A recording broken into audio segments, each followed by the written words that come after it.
গাইতে কত ভালো লাগে, কত সুন্দর উত্তর দিয়ে দিলেন। রামচন্দ্র করলেন অশ্বমেধ যজ্ঞ, রামচন্দ্রকে অনুসরণ করে কৃষ্ণ করলেন প্রভাস যজ্ঞ। আর কলিকালে গৌধরী অশ্বমেধ যজ্ঞ করলো না, প্রভাস যজ্ঞ করলো না, সবচেয়ে যেটি বড় যজ্ঞ করলো তার নাম হরি নাম সংকীর্তন যজ্ঞ, যেটা আপনাদের এই চাকুরিয়া পঞ্চগ্রামী হরিবাসনে বসেছে। মহাপ্রভুর সংকল্প ছিল পৃথিবীতে আছে যত নগর আদি গ্রাম সর্বত্র প্রচার হবে একদিন আমার মধুর কৃষ্ণ।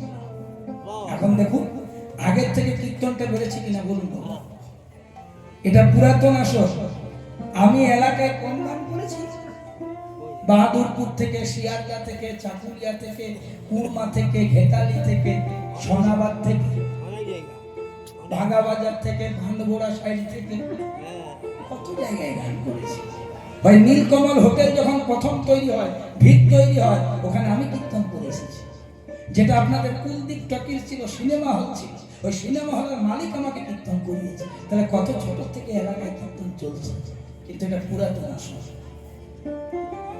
তাহলে দেখুন কেন হচ্ছে ঝগড়া, হচ্ছে অশান্তি, হচ্ছে প্রয়োজনে একটা গ্রামের থেকে দুটো, একটা গ্রামে দু তিনটে কীর্তন হচ্ছে, ঝগড়া হয়ে মতের অমিল হয়ে, কিন্তু বন্ধ হয় না বাবা।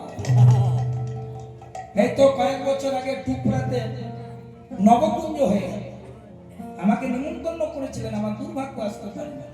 আগামী বছর আসার চেষ্টা করবো, ওনাদিকে কথা বলছি যে আগামী বছর আসার চেষ্টা করবো আপনাদের পরিবার। তাহলে দেখুন ভালো করে আস্বাদনটা করুন। তাহলে কীর্তনটা কিন্তু কমেনি।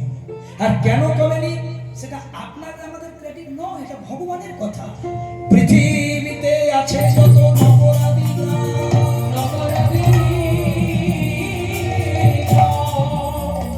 একদিন সব জায়গায় শুরু হবে আমার মধুর কৃষ্ণ নাম।